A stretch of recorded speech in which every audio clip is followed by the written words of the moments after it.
Selamat pagi Bapak Adisus. Sebelumnya perkenalkan ya Pak, nama saya Fenrika Tamara. Saya perawat dari Rumah Sakit Komodo Slawi. Di sini saya akan menjelaskan penyuluhan tentang apa sih itu TB paru. Jadi Bapak itu udah mengerti nggak sih apa itu TB paru? Saya tahu sus, tapi saya tuh malah minum obat. Sekarang juga saya masih sering batuk-batuk. Oh ya, baik, di sini saya akan menjelaskan dulu ya Pak. Jadi TB paru itu merupakan penyakit yang disebabkan oleh bakteri Mycobacterius ya Pak. Suatu penyakit yang menular secara langsung. Bagian besar kuman tuberkulosis menyerangi paru-paru, juga dapat menyerang organ tubuh lainnya. Terus di sini Bapak juga sering mengeluh batuk dan juga kayak bosan minum obat ya Pak. Di sini saya akan menjelaskan agar Bapak tidak bosan minum obat.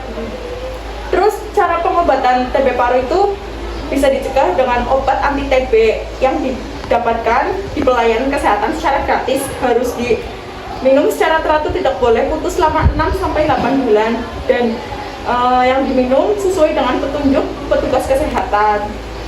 Ada 2 tahap ya Pak. Yang pertama tahap awal, tahap intensif. Pada tahap ini pasien diberikan obat setiap hari dan perlu dikonsumsi secara langsung untuk mencegah terjadinya retensi obat. Bila pengobatan di tahap intensif tersebut diberikan secara tepat, biasanya pasien menular dalam kurun waktu 2 minggu. Terus tahap selanjutnya pasien mendapatkan obat yang lebih sedikit namun jangka waktu yang lebih lama. Tahap lanjutan ini juga penting untuk membunuh kuman persisten sehingga mencegah terjadinya perkambuhan.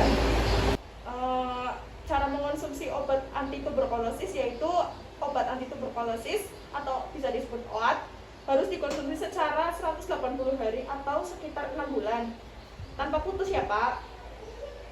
OAT juga harus diminum dalam satu dosis.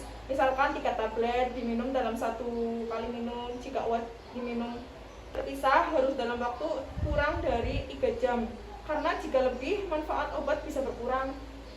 Terus waktu minum obat yang lebih baik adalah setiap pagi hari, perut kosong, atau setiap malam sebelum tidur juga bisa diminum. Terus obat OAT juga diminum dengan air putih, boleh sebelum dan sesudah, karena air putih tidak berkalori dan tidak padat konsistensinya. Perlu dihindari juga makan makanan padat seperti nasi, roti, susu, dan lain-lain. Makanan berat intinya atau padat dapat dikonsumsi setidaknya paling cepat 1 jam setelah minum obat. Terus di sini juga saya akan mengajarkan bagaimana sih cara minum obat yang benar. Yang pertama itu obat ditelan pagi hari saat bangun tidur sebelum makan atau minum apapun itu, atau malam hari sebelum tidur. Dilakukan setiap hari sesuai dengan apa yang dijadwalkan oleh tim kesehatan. Terus yang kedua, obat harus diminum dalam 1 dosis. Jika tidak, obat boleh ditelan satu persatu dalam 2 jam. Obat boleh dipotong atau dihancurkan untuk memudahkan tahap harus utuh. Yang ketiga, ada menelan obat, harus didampingi PMO yang sudah ditunjukkan. Yang keempat, jangan selesai atau putus asa minum obat ya Kak sebelum waktu yang ditentukan. Terus bagaimana sih agar tidak bosan, karena Bapak tadi kan juga mengeluh kayak minum obat terus bosan gitu kan. Caranya itu buat jadwal minum obat yang teratur sesuai dengan dosis yang ditentukan.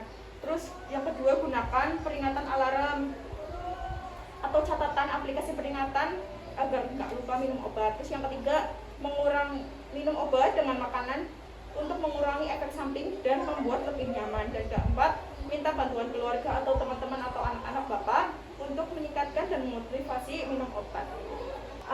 Ada juga dampak tidak minum obat, seperti contohnya TB tidak mau sembuh, muncul kuman atau muncul kuman yang tebal tidak mau sembuh juga, menjadi sumber penularan.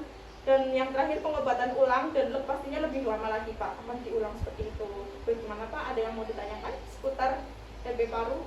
Ya, paham sus. Paham? Oke, kalau begitu ini ada oleh-oleh buat Bapak. Nanti kalau misal belum paham nanti bisa dibaca lagi leafletnya. Ya, kalau begitu saya pamit ya Pak. Terima kasih. Sama.